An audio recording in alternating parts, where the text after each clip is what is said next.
commandé cette étude auprès d'Ipsos pour justement faire un point objectif de la situation. On est un peu en difficulté sur le recrutement des femmes, des lycéennes. Et donc on a voulu identifier quels étaient les freins qui empêchaient les lycéennes de s'orienter vers nos écoles.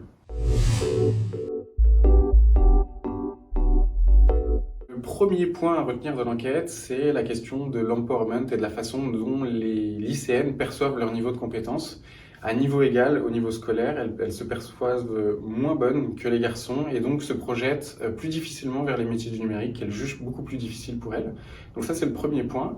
Le deuxième point, c'est leur capacité à faire de façon autonome leur choix d'orientation.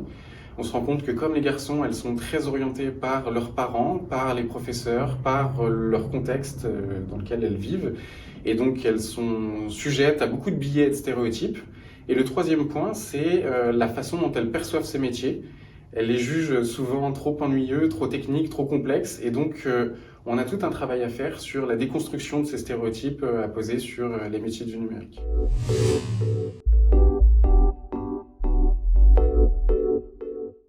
Malheureusement, je pense qu'il n'y a pas grand-chose qui bouge, ou alors ça bouge trop lentement pour qu'on le voie. Quelques femmes en plus dans les écoles, mais insuffisamment pour que ça puisse toucher le cœur de la société.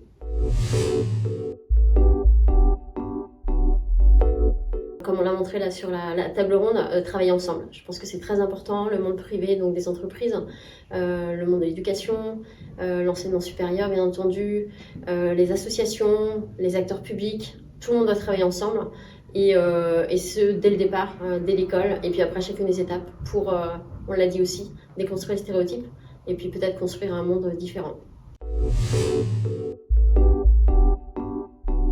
On constate une augmentation de la féminisation lors du choix de NSI. Lorsqu'il s'agit de monter l'enseignement NSI, auquel nous attachions beaucoup d'importance, parce que nous croyons aux enseignements du numérique, celles qui se sont proposées pour obtenir la certification et pour même entrer en formation lourde pour cet enseignement, ce sont des femmes. Aujourd'hui, l'enseignement numérique à Saint-Vincent est un enseignement totalement féminisé et c'est formidable parce que ça déconstruit l'image qui traîne que le professeur d'informatique est un technicien homme.